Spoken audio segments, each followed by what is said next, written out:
Holy crap. Oh my god. Oh my god. Okay.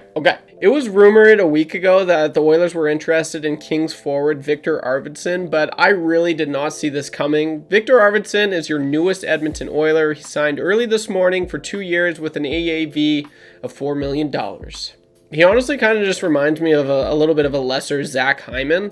This guy has produced with every team he's ever played for, and he's never come close with playing with players like Connor McDavid or Leon Draisaitl, so I would not be surprised in the slightest if he has a career year in either one of the next 2 seasons. Yes, unfortunately, he has never really been the healthiest of players, but that's sports. I think the Oilers got him on significant value, and I cannot wait to see him don the orange and blue with either 97 or 29, feeding him nice passes across the crease for him to tap them in. You know what I'm saying? It's sick. It's Canada, baby. It's Canada Day. Let's go. Repping Canada. How you doing? If you're from down south, where are you watching from? I don't know, but it is Canada Day. Let's go. And the Oilers just got a Swede. How sweet it is, I will say. So this is pretty cool. Yeah, Viktor Arvidsson, your newest Oiler. Honestly, initial thoughts, I love it. You can't not love it. It's great. He's going to fit in so well in the top 6. Whether you have Dylan Holloway or Viktor Arvidsson with Leon Draisaitl, who knows? Maybe Arvidsson and McDavid have a little something, and then you can put Zach Hyman down with Leon's line. Obviously, I'm going to get into the Jeff Skinner talk because apparently that's continuing to come up and whatnot. But yeah, I mean, this is great. Let's just take a look at the numbers and what kind of player he is. He spent the last 3 seasons in the Los Angeles Kings organization. His first season, as you can see, he played 66 games. He had 49 points. Second season, 77 games. He had 59 points. And then this past season, he had 18 games played and he had 15 points in those. So, like, those are really, really good numbers. And he's playing with, like, what, a Pierre-Luc Dubois? Like, I know sometimes they're having him on the third line. So, you know, the Kings, they've got some talent, but they don't have a Connor McDavid and Leon Draisaitl, right? Like, his career year was 2017-18, where he had 61 points on the Nashville Predators team. 61 points. Like, that's really impressive. So, I would not be surprised if he reaches those numbers for sure again, and maybe he trumps them by quite a bit. I really like this. He's always been a player I've been fascinated in, and I remember one year. This is when the Oilers still sucked. Like after they,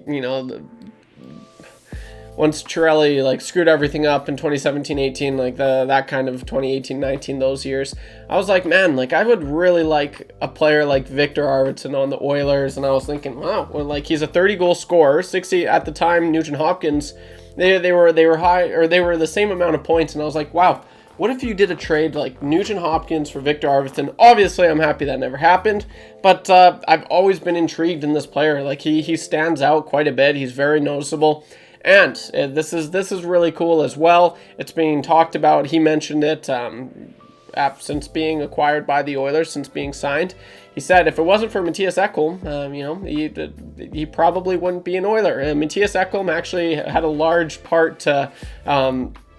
He was a big reason why Viktor Arvidsson came to the Oilers, which I think is pretty cool. So Kenny Holland, that was very nice that you did that. It was kind of like his last thing. Well, he's not really with the Oilers anymore, but that was nice. That it's all because of Kenny Holland. So that's pretty cool. I love that, and I know they, obviously those two played for the Nashville Predators all those years. So pretty cool. They're Swedes as well, so the Swedish connection, and I just love that. Mattias Ekholm's like, you should come to Edmonton. It would be dope, and he was like, okay, sounds good. So. That's awesome, and just going forward, guys, like this is huge for the Oilers. This helps them a lot. This wasn't the only move that they also did as well. Connor Brown, he signed for 1 year, $1 million, so a little bit of a discount, which we were kind of expecting because of his $4 million contract that he didn't quite live up to, and I think he realized that. So he's like, okay, you know what? I'm going to take a little bit lesser this year, prove myself, and who knows? Like if he has a really good year, the Oilers like what they see in him. They might give him a little bit more term on his next contract, and maybe a little bit more money as well.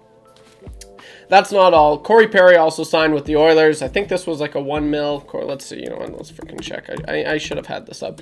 Corey Perry, new contract.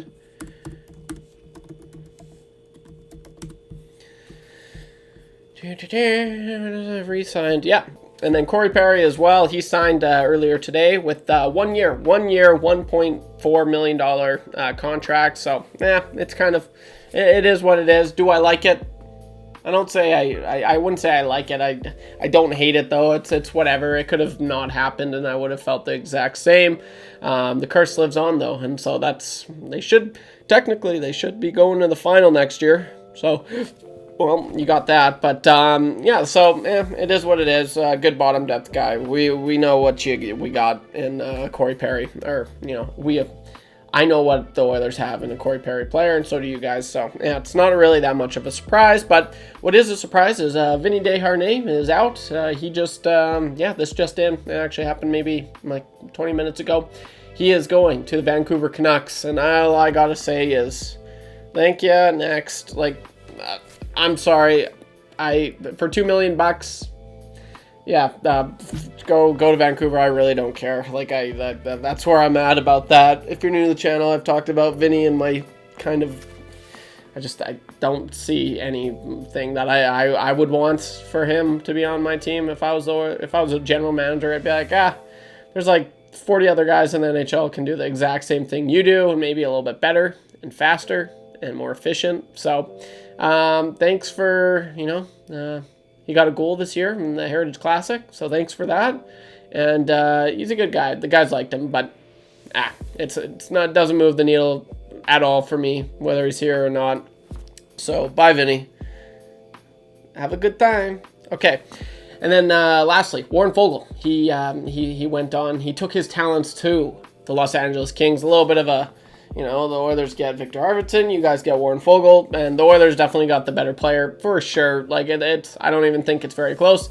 Warren Foegele had a career year this year. He was first 20-goal season of his career, which was nice. But then one thing I've really noticed a lot is he put a lot of stock into how much a player brings in the playoffs.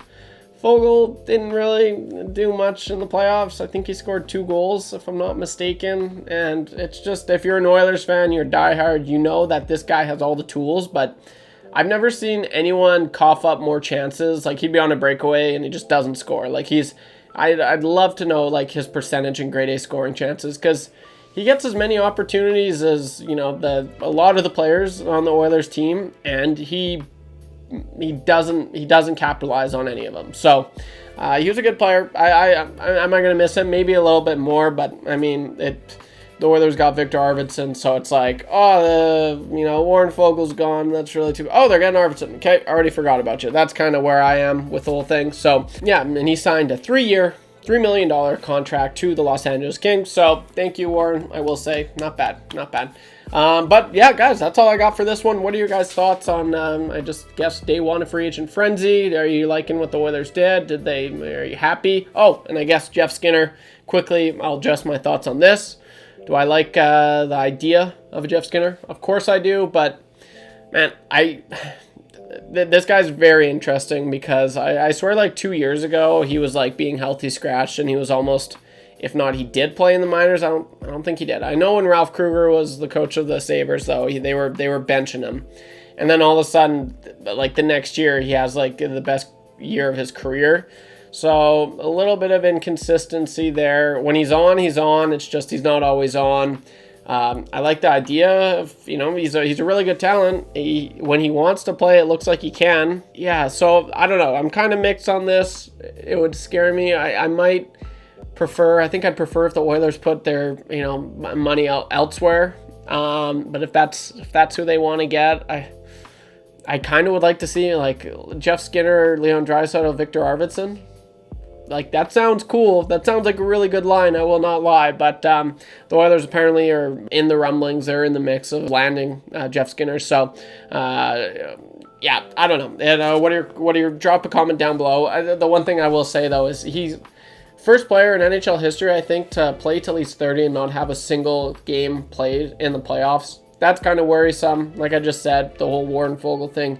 Yeah, he's great in the regular season, but what does he show up? You literally have no record of what this guy could do or couldn't do in the playoffs, which is kind of high risk, high reward. He could be tremendous in the playoffs, or he could be the worst player ever in the playoffs. You don't know, so Curious about that. Drop a comment down below, guys. Thank you for all the continued support. Happy Canada Day. What are your guys' thoughts for the Oilers? You got to be happy. I think day one, you got to be pretty pumped. The people that went out, it's like, meh.